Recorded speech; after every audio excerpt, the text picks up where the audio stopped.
You know, it's been a crazy couple weeks around here, and it's been really crappy the last week, watching everybody in the world be out in Moab at Easter Jeep Safari, and I couldn't go, but guess what? I'm going to Moab too. So it's time to prep this pig and get it ready for the trail. So the 3 big things that I have to do to this Jeep. Number 1, you see I just pulled this in and I've already got that going on. I rebuilt the box, but I screwed up the input seal. So I got a new kit for this to do. When I put these Bilstein shocks on and I put the new bracket down there, I hit my brake hose with a grinder. It's still holding fluid, but I don't trust it, so I got another one. I need to put that on and re-bleed the brakes. My antenna got all busted up from the garage door catching it, so I got a new CB antenna. It's a shorter one. Got a few little dumb things to do on the inside, but my favorite one, I was at the farm store the other day, and I found a steering wheel spinner knob that's orange. So I gotta be redneck and put this on here. Bam! It's gonna be awesome. I noticed, holy cow, I've got a loose jam nut. So we're gonna go through the whole Jeep and do a nut and bolt check. Front and back, everywhere. But here's the real problem. This is the easy part. My truck needs a new fuel pump. I've got more prep to do on the tow rig than I do on this thing. So I gotta knock this thing out like today and tomorrow, and then it's ready.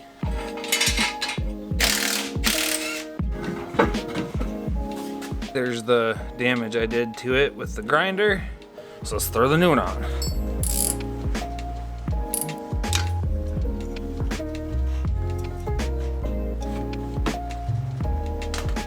Get this about how the same way it was before. Boom.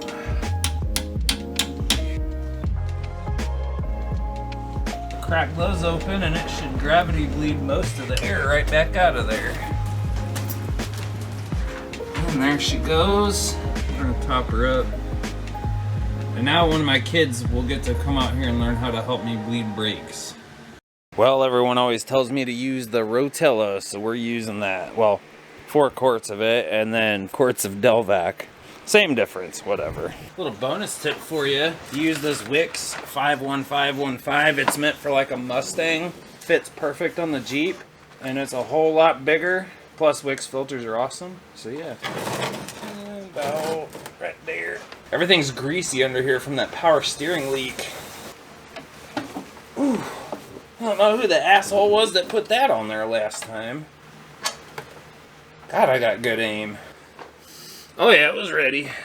I did this TJ exhaust pipe and it just gets right in the way for the oil filter. Damn it! She's a slippery sucker! I still don't understand why people are going and paying $60 and $70 for a freaking oil change when it takes 10 minutes and you can get the oil for like 17 bucks at Walmart, maybe a $7 Wix filter. Blows my mind. So I've also got a bottle of this like engine restore stuff, and honestly it's probably snake oil, but I swear to God, my first truck was a 1987 C10 Custom Deluxe with a 305 and it ran like shit, and I put this stuff in there and it just brought that thing to life. So there may be something to it, so I'm gonna try it in the Jeep. Oh, it's blue! What the hell? It didn't used to be blue. That is some chunky shit. And right about there. Can't find the hole. We don't need to measure, guys. I know how much a freaking cord is. So it looks like I really don't have a choice but to pull the whole steering box down to fix this seal. It just seems really tight. I'm just gonna pull those 2 hoses out and bring the hoses out with it, because that's gonna be way easier. Gross.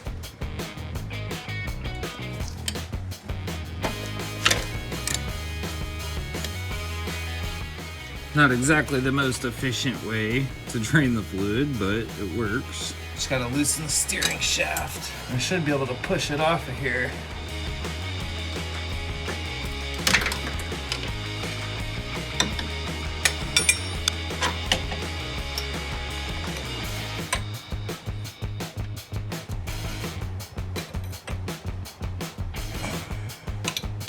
So I've got this steering box relocation bracket, so instead of these bolts going straight into it, they go through the bracket and then get nutted on right there and right there.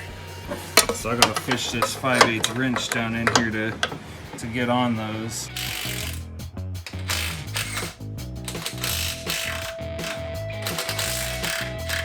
Now comes the fun part.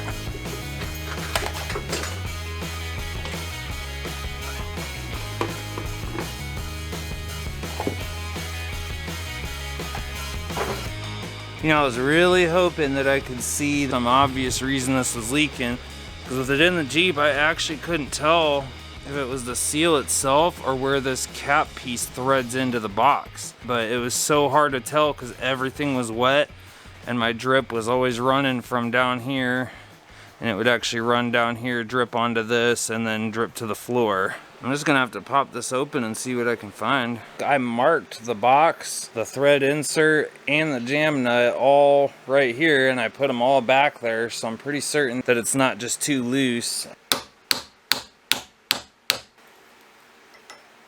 So I've had this suspicion that it was these threads leaking and not the seal.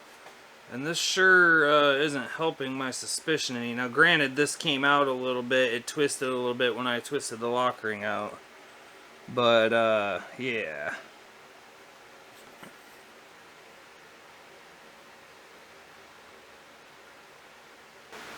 Isn't that supposed to have an O-ring on it? I'm a moron. I found the problem. So this time I didn't buy a whole rebuild kit, I just bought the input seal kit. It comes with a seal, a dust cover, a snap ring, and an O-ring. You wanna know where this O-ring goes? It goes right here. Guess what wasn't in my freaking steering box? Guess what dumbass left this out when he rebuilt the thing? Wasn't me. Since I got it off of here, I might as well change this seal again though, since I got a new one. Ooh, these are nice! How did I get this out of here last time? There's a little cage bearing in there and you gotta go past that, and then there's barely any of this sticking out of there. That's what I'm trying to hit on.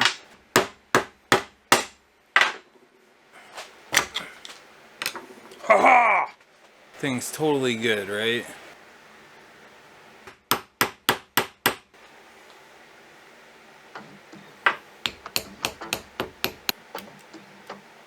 Voila! And this time, let's not forget the O-ring. I swear guys, sometimes it's the stupidest stuff that'll get you. I like to put this stuff on the O-rings and on the shafts to keep it from snagging and tearing. You never go in dry, guys. Lube her up at home, you need to lube her up in the shop.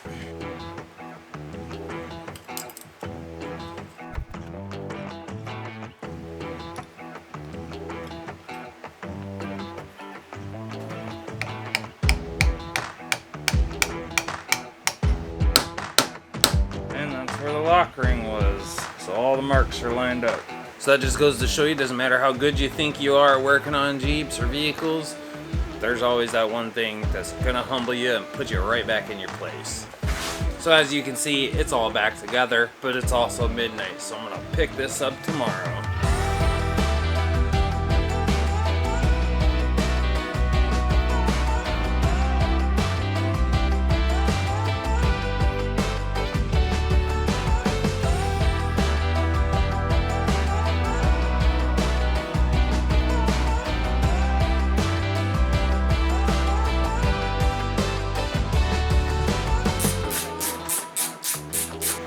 Put the wrong bolt in the wrong hole!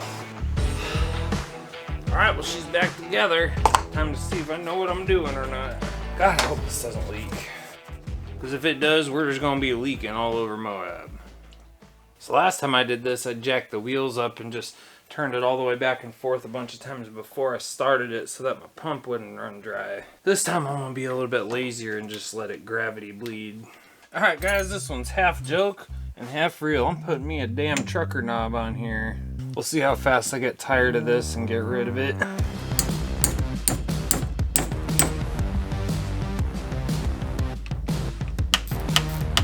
Hell yeah. Oh, this is gonna be sweet. Breaker 1-9, we got Smokey sitting down at the 17, be advised.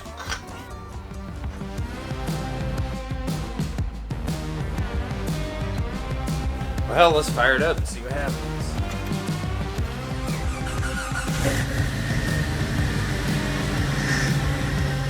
You're damn right.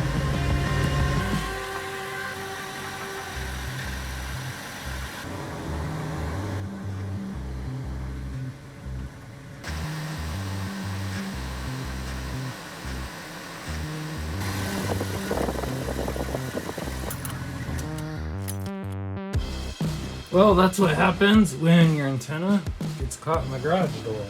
So we got a new one. It's a lot shorter. I took this all apart and cleaned all the surface rust off all the connections and everything, so should be good to go for comms. But you know, it's really only us cavemen that still run CBs. Most people have them fancy GMRS radios. I don't have one yet, so I got CB. I don't really know if I need this stupid star washer here, but it was there before, so it's going back. Now I'll get worse reception, but at least I can, you know, not break it. Well, you're probably wondering what I got going on here. I got a little surprise for my girlfriend. Some Dorman seat heaters. So I've already got the pads installed in the seats. That was fun. These are Cavalier Sunfire seats, and the upholstery is glued to the foam, so I had to peel that all off of there. And now I'm just working on the wiring. So I decided for right there for the switch so she can reach it. The kit's pretty cool because it comes with the relay and everything, and it's all just plugs. So that switch wire comes through here. There's a little divot right here, which is just enough room for the wire to go in under this. So I've got my power and my ground pulled down right there, which I'm gonna feed those over here and supply them here shortly. Plus I had like 3 of my bulbs that weren't working in here, so I was able to just clean the contacts a little bit and got those all working again. Very finicky on working or not working. Actually, it kind of looks like this top left one went out again. Yep, it did. See how it just came back on? But yeah, you know, we're going to Moab. I don't plan on really having a top and stuff on. It's going to be chilly in the morning, so she's going to appreciate that. Well, everything seems to be good with the Jeep. I'm digging this knob on the steering wheel. It makes for a... Every once in a while I forget it's there and it gets in my way, but with the hydro assist, man, this thing just turns like butter. So now I gotta turn my attention to the truck. I bought a set of helper springs. These are the kind that just bolt over the top so I don't have to split the leaf packs, which is cool. Because this thing has squat before you even put the trailer on it. But we're also putting a new fuel pump in. We're doing it the fun way because I can't stand dropping gas tanks. I've dropped so many goddamn gas tanks in my life, I ain't doing it no more. I'll cut a damn hole in anything. I don't care if this is a Cadillac. It could be a $100,000 truck. I'm cutting a fucking hole in the bed. Don't care. Probably not gonna film too much because they're taking 3 trees down across the street and it's kind of obnoxious. This thing is like a fucking robot. Oh, you can't see it, but he's got like a controller on a cord and he's just standing back and controlling it like a RC car. Getting tippy.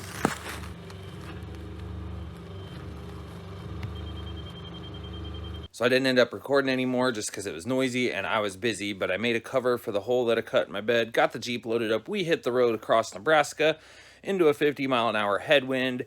I was getting 7 miles per gallon towing the Jeep. It was horrible, but we eventually made it to Moab after 23 hours of drive-in. So the next few videos coming at you are going to be from Moab. I can't wait to show you guys that footage. Anyway, thanks for watching this one. I'll see you guys in the next one. Bye.